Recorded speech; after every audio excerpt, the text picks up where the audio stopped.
Hello and welcome to KCR CG World, and today we are going to make a sparkler in Blender like this one.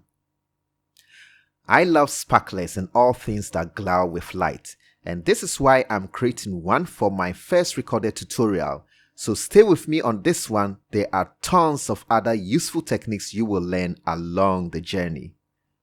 The tutorial is in 4 parts, and in part 1 we will model our spark particles for our sparkler and emit them using a particle system. In part 2, we will add various improvements to our spark and particle system for an enhanced sparkler. In part 3, we will create a beautiful shader for our sparkler. Finally, in part 4, we will set up our scene for rendering in both Eeve and Cycle. Alright, without wasting time, let's get right into it. But before that, subscribe to my channel, share and like this video to support me make useful tutorials and techniques for free in Blender and the CG world. Alright, so now let's begin by creating the sparks for our sparkler. Now on my screen is an image of a real sparkler, and as you can see, there are a wide varieties of spark emitted. We have sparks that are long like this one, we have thick sparks like this one over here, and then we have very short, we have some short sparks around, and we also have a lot of these sparks bursting out like tiny fireworks, and I like to call these ones spiky sparks. So as you can see, this one burst and a lot of them do. Alright, so it will help if you can think of each spark as having a head and a tail, and our job is to create a variety of them to have a realistic result. Alright, so without wasting much time, let's head over to Blender and begin creating our sparks. Okay, so now we are going to first delete the default cube, so hit X on the keyboard. Now let's add an icosphere as our starting mesh for the spark. Hit Shift A, go to the mesh menu and then select icosphere. Alright, now let's open the properties box and let's set the number of subdivision to a value of 1. And then the radius is very large for now. 1 meter is way too huge for a spark. So I'm going to go ahead and set this to about 0.5 centimeter. Alright, so as you can see, our spark is so small we can barely see it. So let's zoom right into it, hit the period key on the numpad, and let's go to the front view. And then we are going to now turn this into our first spark. But before that, we can see that the sides of the spark are a little bit slanted, all right, from this view. And so let's straighten this up a bit. Let's go over to the edit mode and let's hit the toggle X-ray mode on. And let's let these row of vertices, hit G on the keyboard and X to move to the left just a little bit. Now we will go ahead to select the bottom vertices over here. Let's zoom out. And we are going to extrude this down to form the tail. But we want to extrude this to about this height, which is like 20 centimeters. As you can see, each of these boxes is a centimeter. And this division over here is 10 of these boxes making 10 centimeters and another 10 centimeters. So let's go ahead and hit E to extrude, and then let's go ahead and hit S to scale the ends of the tail.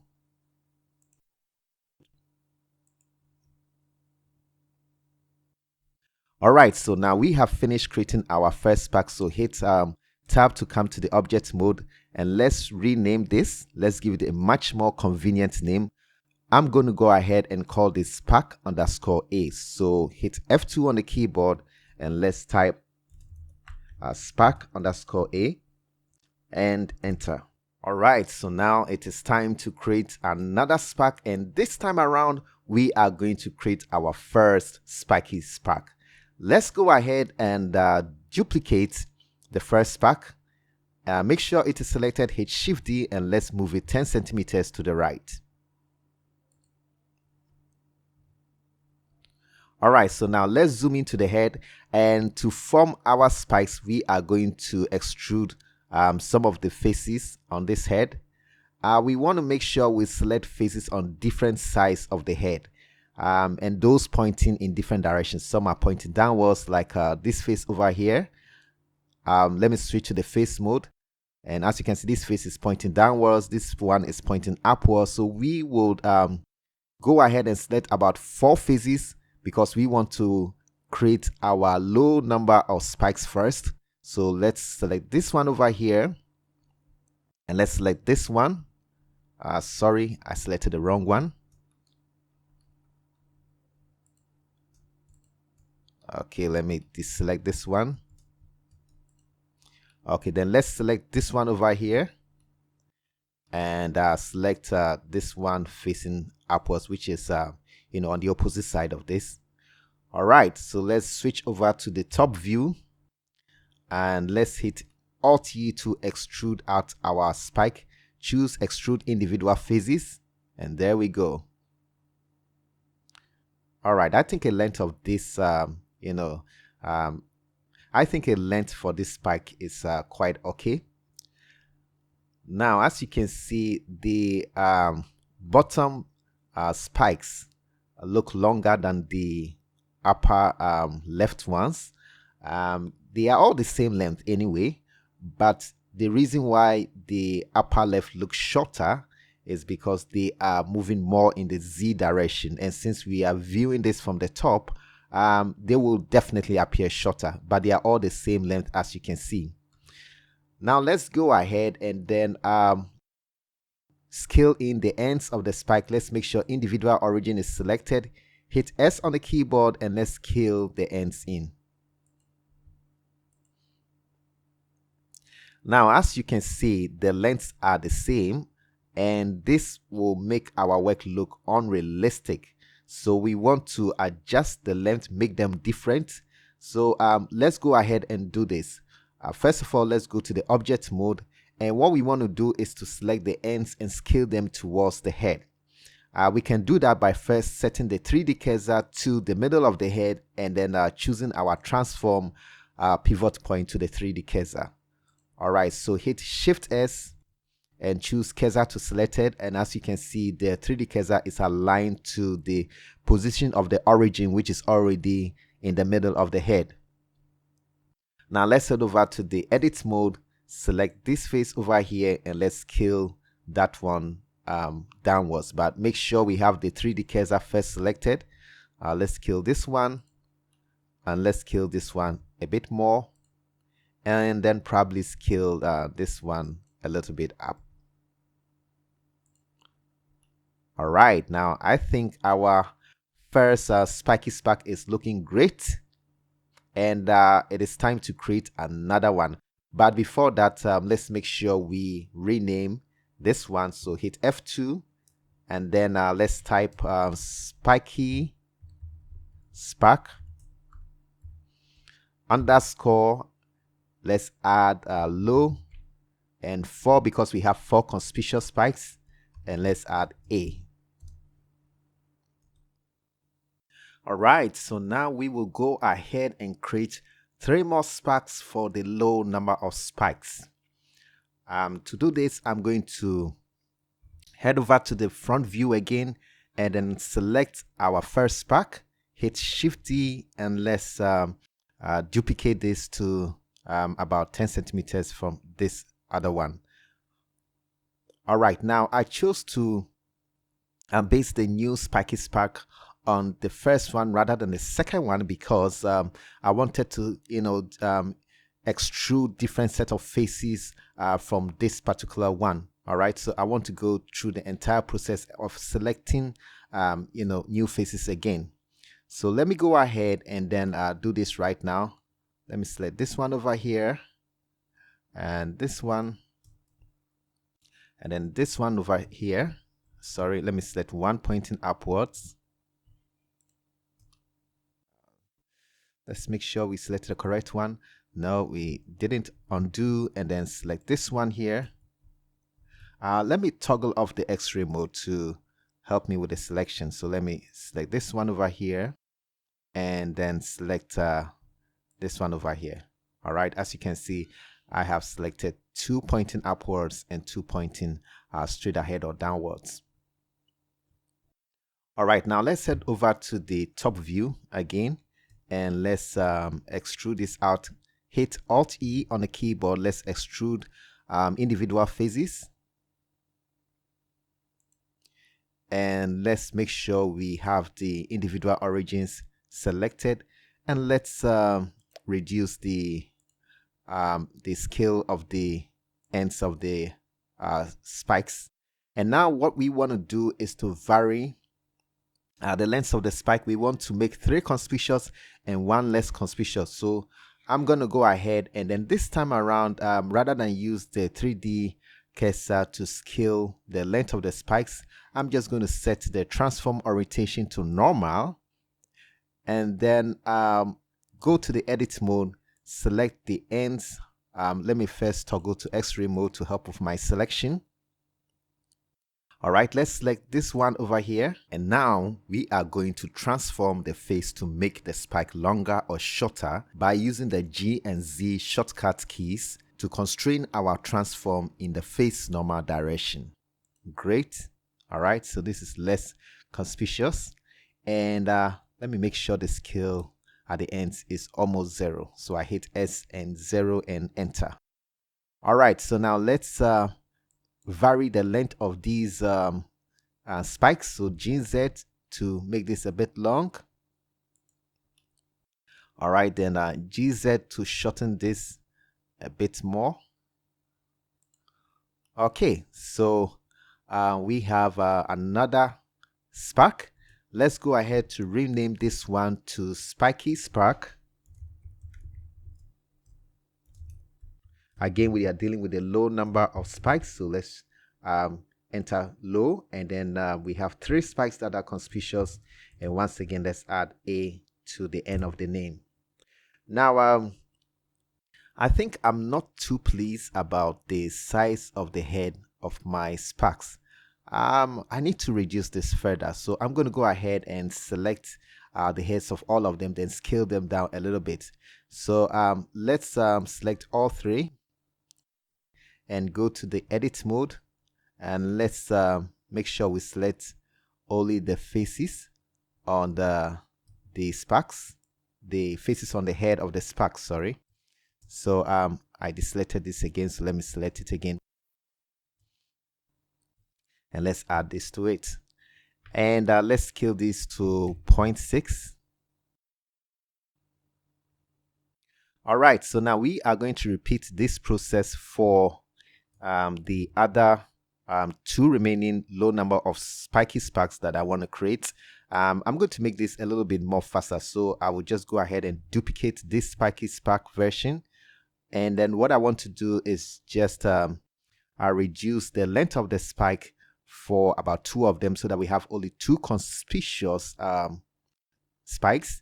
Now as you can see, this one that I duplicated from has these spikes being conspicuous. Okay, so I want to reverse that, okay, so that it creates a sense of variety. So let's use G then Z to reduce this one, then this one again. This one was already pointing upwards, so let me leave this one. Let me just increase the length of this one, and let me increase the length of this one here. All right, let's increase this a little bit more, and then let's decrease this, so we have 2 conspicuous spikes.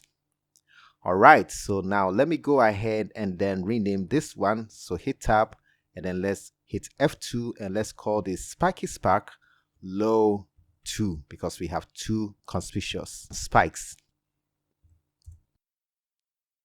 All right, so now let's go ahead, and this time around let's duplicate the second spiky spark. So Shift D, and let's move this to the right, And this time around, we are going to make only one conspicuous. So let's go to the edit mode. Let's select this one over here, GZ, and let's bring it all the way in. And let's select this one, GZ. Let's make this more conspicuous, and let's make this less conspicuous. Okay, so let's make the less conspicuous one, this one, a little bit taller. And then let's come out into the object mode and let's rename this to low 1, and let's remove the 001. All right, I think I want to scale this in a little bit. Okay, fantastic. Let's scale the ends of this one. So let me select all of them and in fact make the ends at 0. So S0.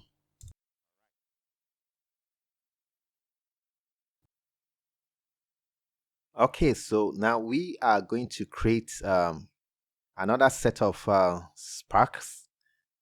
This time around, we want to create sparks with a medium number of sparks. So let me go ahead and select the first one. And let's duplicate this and move it to the right. Let me make sure I'm constraining to the x-axis. All right, now this time around, we want to quickly select quite a high number of faces. So I'm going to use another technique for this. I'm going to select all the faces on the head, and I'm going to use the select random to deselect about 0.5 or 50% of the selected faces. So make sure you set the action to deselect. Okay, and I think the default random seed is quite okay for this one.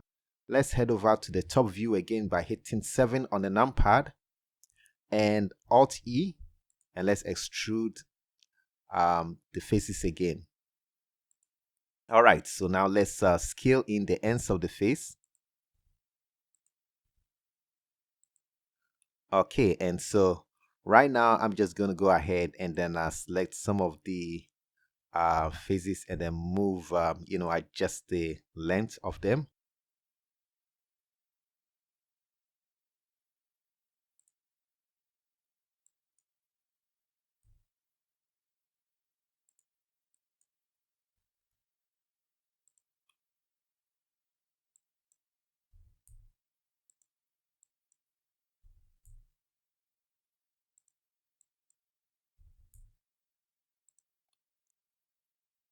All right, so this looks okay. Now, I think we still need to make some of them a bit longer. Let me just go ahead with this one. Let me make this a bit long so that we have just a few being short. Okay, let's do this, and this should be fine. All right, so now let's again rename our spark. Let me go ahead and copy the name of the previous one.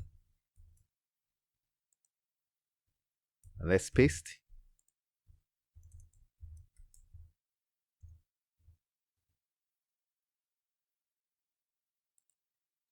All right, so now we are going to go ahead and then duplicate another one.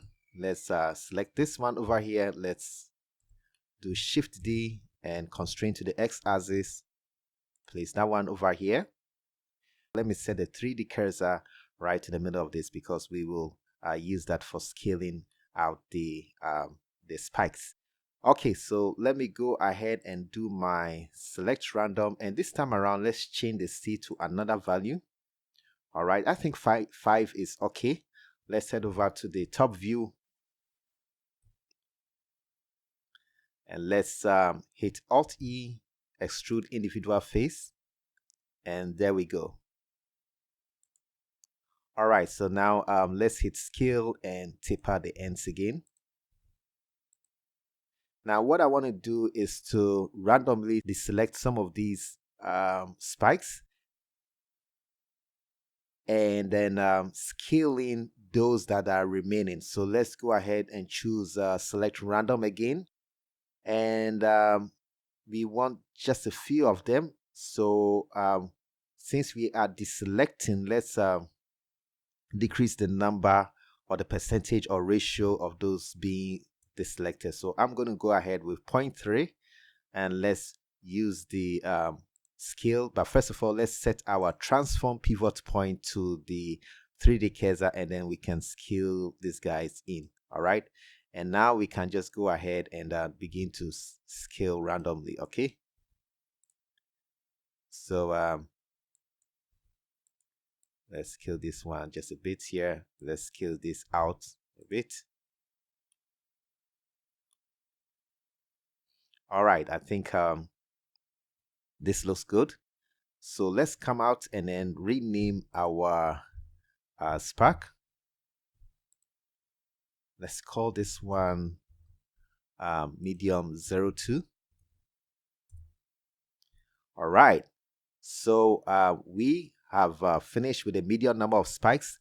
And lastly, we are now going to create the high number of spikes. Okay, this will be our last set of sparks.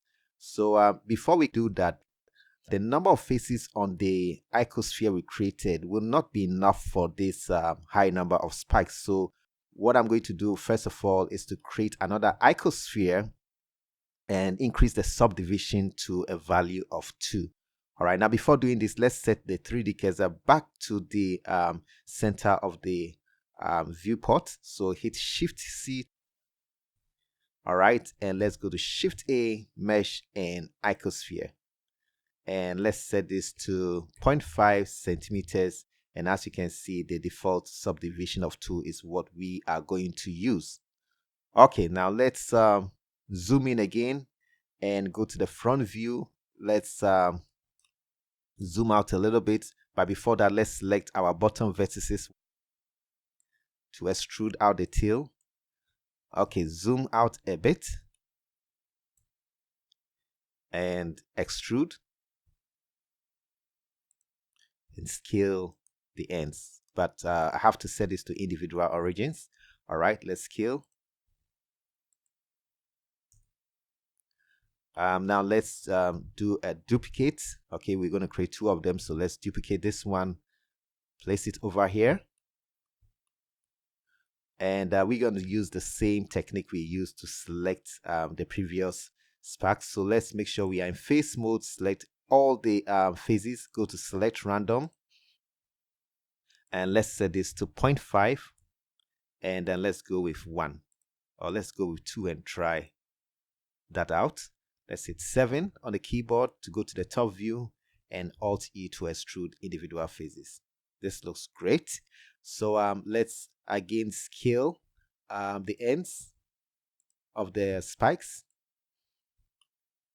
I want to use the scale and then the 3D cursor to scale the spikes in. So let me hit the tab mode and Shift S, cursor to selected, and let's go back and set this to 3D cursor, hit tab, and then let's adjust the length of our spikes. So I'm just going to do this quickly.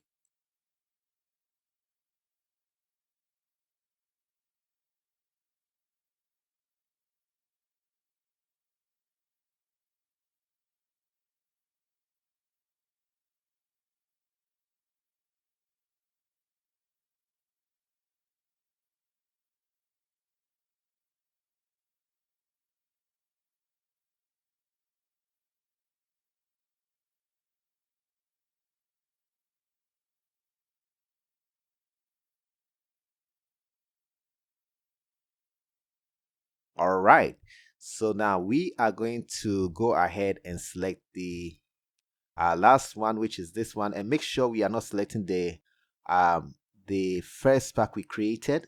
Let's select this one, which is the high number of subdivision for the icosphere.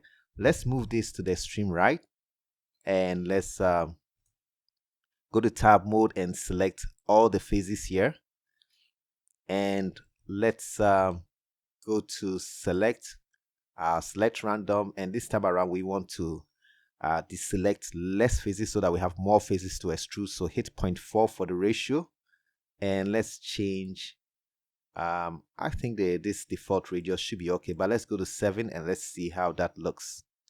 So hit 7 on the numpad and let's Alt E extrude individual faces. I think this one looks okay. All right, and then let's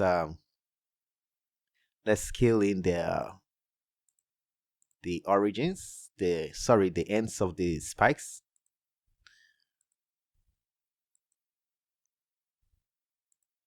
Now, what we are going to do is to repeat what we did for the other one. We are going to do another select random again, and this time around we are going to deselect about.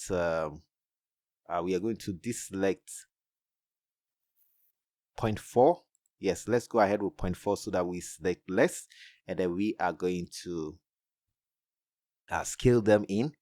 So let's make sure we first bring our 3D cursor right to the center of the head. So Shift S and cursor to selected. All right, now let's set this to the 3D cursor tab, and then let's scale these ones in a bit. All right, and let's do this. Let's repeat this again. Select random, and this time we want to deselect the other half, and then scale in the remaining half. All right, and let's now go ahead and select these guys, each of the individual ends, and begin to scale them or make adjustment to the length. Let's randomize that a bit.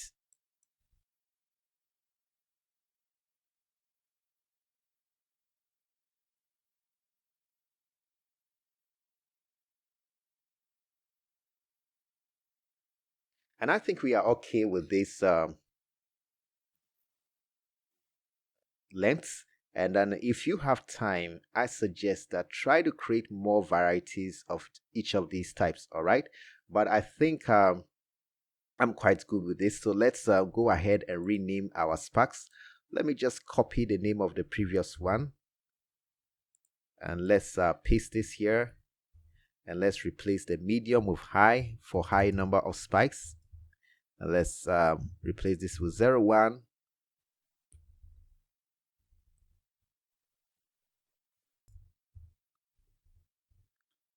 Okay, so let's go ahead with this one too. Paste and change this to high. All right, so we are done with creating our sparks. So now we are going to go ahead and create our emitter object for the sparkler. All right, so before we do that, I want to place all of these sparks in a collection. All right, so first of all, let me head over to the front view, and then from the top part, let me show overlays. Then let's come out of the edit mode and select all these sparks, and let's hit M on the keyboard. Let's create a new collection, and let's call this sparks.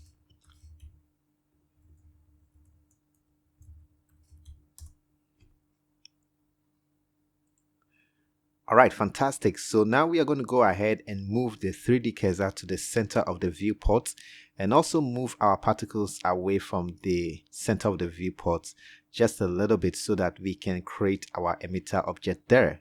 So I'm going to go ahead and hit Shift C, and then let's hit the period key on the numpad again to zoom in, and let's hit G and then X to move this about 20 centimeters away.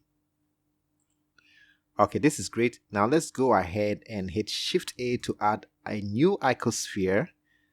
So hit Shift A to add a new icosphere. And then let's set the number of subdivision to a value of 4. And the radius to a value of 0.5 centimeters. All right, so now let's select our emitter object and zoom in. So what we are going to do right now is to add a particle system to our icosphere. But before that, let's rename this to sparkle emitter. spackler emitter rather. Okay, so now let's go ahead and let's go to the particle properties and let's add a new particle system. And what we are going to first of all do is to choose a head type for the particle type. And the reason for this is that this will allow me to check the orientation of my spark particles, in relation to the emitter. All right, and if there's anything wrong with them, I can easily correct that. It's not so easy to do this whilst you're in the emitter mode, because you have to, play the animation each time you make changes, and that can really, be very frustrating at times. So let's change this to hair, and I want to set a low number of hair, about 10, so that I don't see too many objects which can be confusing. All right, so now let's go to the render section and then change the render to collection, and let's change the instance collection to our sparks. Fantastic. Now so as you can see, what is happening is not what I really want.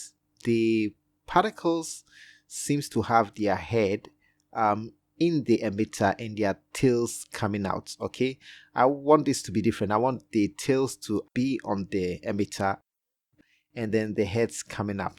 And the reason is this: if you go and let's say if I select this spark, as you can see, the pivot, or the origin, sorry, is located right on the head of the spark. And the way the particle system works is by initially placing objects, at the point of their origin. And so to correct this, we need to move the origin all the way to the bottom of the tail. Okay, so I'm going to quickly do that. First of all, I'll hit 1 to go to the front view. Now, the way I'm going to do this is to move the 3D cursor right to the bottom of the spark. Okay, then once I do that, I can then snap the origin easily to the 3D cursor. Okay, now to do this, I have to go to edit mode, and let's make sure our X-ray mode is toggled on so that I can select all the vertices at the bottom of the spark. Now hit Shift S and then cursor to selected, and we can now come out of this using tab again to go to the object mode. And then let's right click on the spark, set origin, and select origin to 3D cursor. So as you can see, this will be a little bit too much to do for all the sparks, so I'm going to go ahead and choose a much faster method of doing this. Now since all the sparks are of the same height, this is going to be a little bit easy or simple. And then they also have their origins on the 0. Okay, now they all have the origin on the 0 of the z-axis. So if I hit N on the keyboard, and as you can see, this is always the hotspot, or should I say the origin location. So as you can see, the z is at 0. All right, so now all I need to do is to move the origin all the way by a certain distance, and I can see that distance by clicking on this object. And as I can see, this one, which was formerly at 0, moved about 0.1975, okay, 748, but that can round off to 1975, all the way 0.1975 to be at the bottom. So we are going to do the same for all of these other spark objects. Now, so the first thing I need to do is head over to the options here and make sure I'm only going to move origins. So select affect only origins. Okay, then let's go ahead and select all of them. And now we are going to hit Gen Z, the minus 0.1975, and enter. Great. As you can see, all the origins have moved downwards. Now let's hit tab to come out of this. Sorry about that. Let's change this to the global. I had this change from an earlier operation, but then as you can see, let's turn off our affect only origin. Now as you can see, these guys are having their origins at the bottom. So now if we should go back to our emitter, let's select the emitter from here and then hit the period key to take a look at it. And as you can see now, let me toggle off the X-ray mode. So as you can see, our sparks are correctly facing, they are facing the right direction. Okay, they are actually, the head is facing away from the emitter and the tail is right on the emitter. But we still do have one problem. If you take a look at them, they don't seem to be aligned along the direction of the face, which is the face normal. Okay, so like this one should have come in this direction. All right, so they are not aligned according to the face number, and this can easily be solved. The reason for this is that our spark particles must be aligned as if they are standing in the direction of the y-axis rather than the z-axis. This is no fault of ours, it is just the way the particle engine works, and so we have to comply. But then if you look at this, let me show overlay mode again. The height of the spark is in the direction of the z-axis. Okay, so if we want it to be in the y direction, we need to rotate it about the x-axis. We need to rotate it so that they are lying flat and pointing along this green line, which is the y-axis. So I'm going to go ahead and do this. So first of all, let's select all of them. We can just come over to the collection name and hit select objects to select all of them, and then we can rotate them about the x-axis. As you can see here, I can quickly do this by doing -90. All right, now let's go over, and you will not see this applied because we need to make sure that this direction is the original direction of our sparks, okay, not the rotated direction. In this case, we had to rotate them to let them lie in this, but we need to apply this so that it's as if they are the original orientation. So hit Ctrl A and let's apply rotation. All right, now as you can see, instantly our particles are now coming off in the right direction. All right. Alright, so this looks really cool. Now we are going to go back to our emitter type, and now we are going to go about setting all the important settings to have a very good looking sparkler. So let's first of all set this to a value of about 20,000. Okay, now if we should play this to see the result, as you can see, the particles seems all spread over. All right, and this is because we need to head over to the rotation section and enable it, which will align our spark particles like we had when the head type was selected. So the orientation axis, which is currently set to the velocity here, will work for us, and we could set it to the normal, which will work well, but we will stick to the velocity here for now.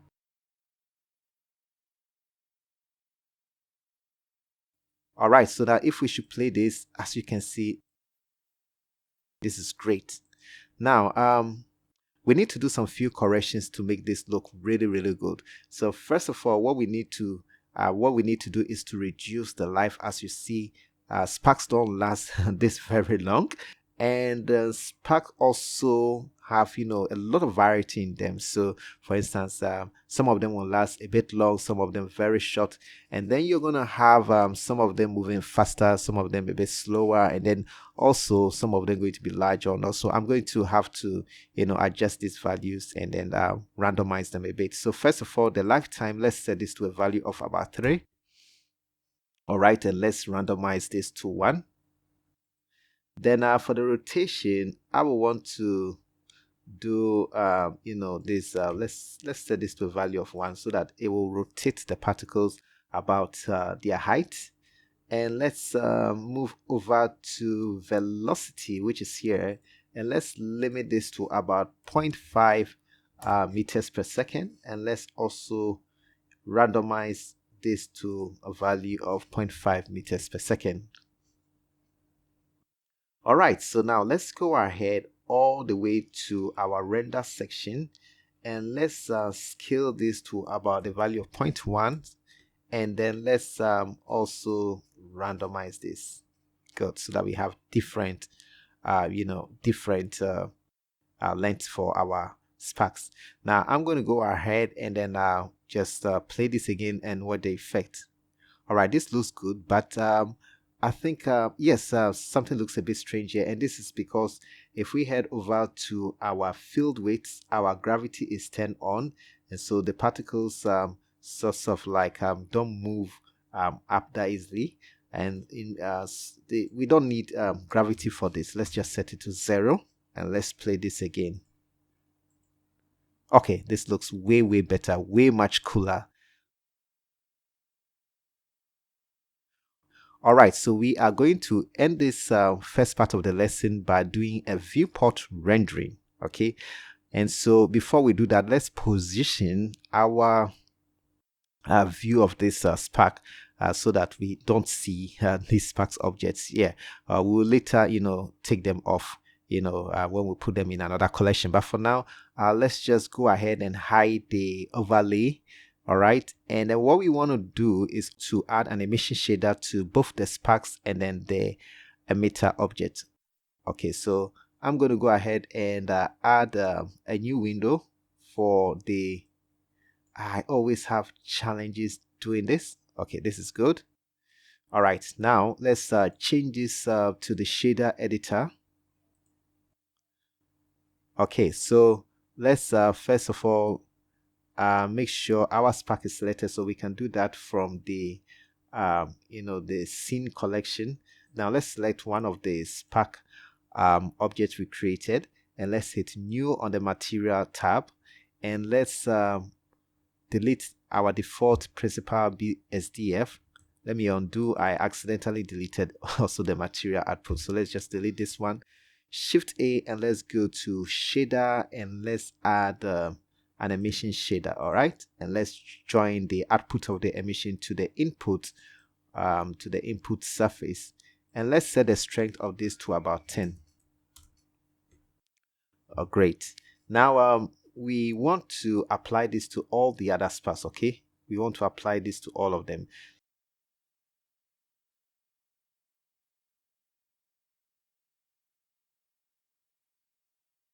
All right, so let's show overlay mode. Let's select all the sparks. All right, and to see, in fact, we should have turned this to the render preview mode. As you can see, this has the emission shader, so we're going to select this one, and then we're going to hit Control L and then link materials. Okay, so now let's head back to our our sparks. Okay, and let's hide the overlays, and let's go ahead and select the emitter object, and let's also add a new emission shader for that. So X, Shift A, shader emission, and let's set this to the surface input, and let's give it a value of about 30. Okay, all right, so now we can now go ahead and play the animation. This looks quite okay, but now we need to add a little bit bloom and also set our background color to black to have a good result. So let's head over to the world properties, and then let's sorry, to the world properties. I thought I had it wrong. Let's change this to black, and then we can now head over to the render properties, and then let's set the bloom on, and let's change the bloom color to a slight orange around this region. Okay, I think this looks quite okay. All right, so now we are going to um, zoom out just a little bit, and let's render this viewport. So we can do that by going to the view menu, and let's hit viewport render animation. All right, so let's just go ahead.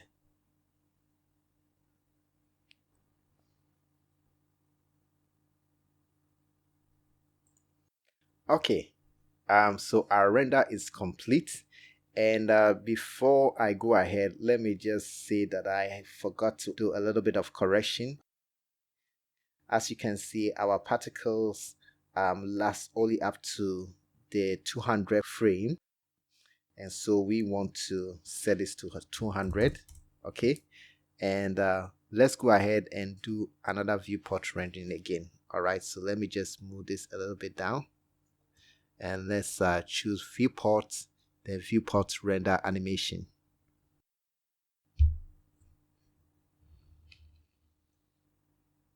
All right, so our render is complete, and then let's now play the animation. So we go to render. Okay, on the render menu, then we select view animation.